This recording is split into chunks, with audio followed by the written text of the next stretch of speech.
पंढरपूर तालुक्यावर शोककळा. वटपौर्णिमेच्या दिवशीच विद्युत धक्क्याने शेतकरी पती पत्नीचा दुर्दैवी मृत्यू. तालुक्यातील आंबे गावावर आज सकाळी अत्यंत भीषण आणि काळजाचा थरकाप उडवणारी दुर्घटना घडली आहे. गावात शेतात मोटर चालू करण्यासाठी गेलेल्या पतीला विजेचा तीव्र धक्का बसला, तर पतीला वाचवण्यासाठी गेलेल्या पत्नीचाही विद्युत धक्क्याने जागीच मृत्यू झाला. लक्ष्मण बाबू नागणे आणि अलका लक्ष्मण नागणे अशी या दुर्दैवी मृत पती पत्नीची नावं आहेत. वटपौर्णिमेच्या सणाच्या दिवशीच या दाम्पत्याचा असा अंत झाल्याने संपूर्ण पंढरपूर तालुक्यासह आंबे गावावर शोककळा पसरली आहे. मिळालेल्या माहितीनुसार काल सायंकाळच्या सुमारास आंबे आणि परिसरात मुसळधार पाऊस झाला होता.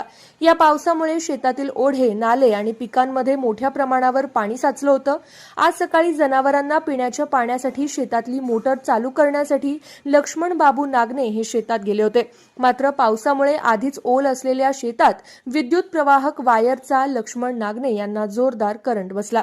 लक्ष्मण नागणे हे विजेच्या धक्क्याने जागीच अडकल्याचं पाहताच शेतात असलेल्या त्यांच्या पत्नी अलका नागणे यांनी पतीचा जीव वाचवण्यासाठी तात्काळ पुढे धाव घेतली.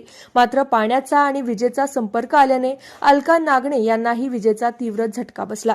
हा करंट इतका भीषण होता की यात पती पत्नी दोघांचाही जागीच करुण अंत झाला.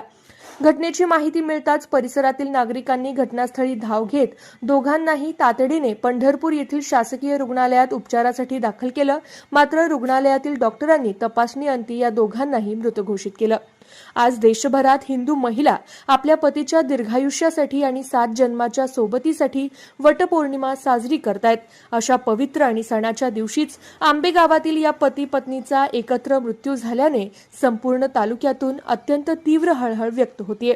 जन्मांतराची सोबतीची प्रार्थना करण्याच्या दिवशीच या दोघांनी एकत्र जगाचा निरोप घेतला, अशा भावना व्यक्त करताना स्थानिक ग्रामस्थांचे डोळे पाणावलेत.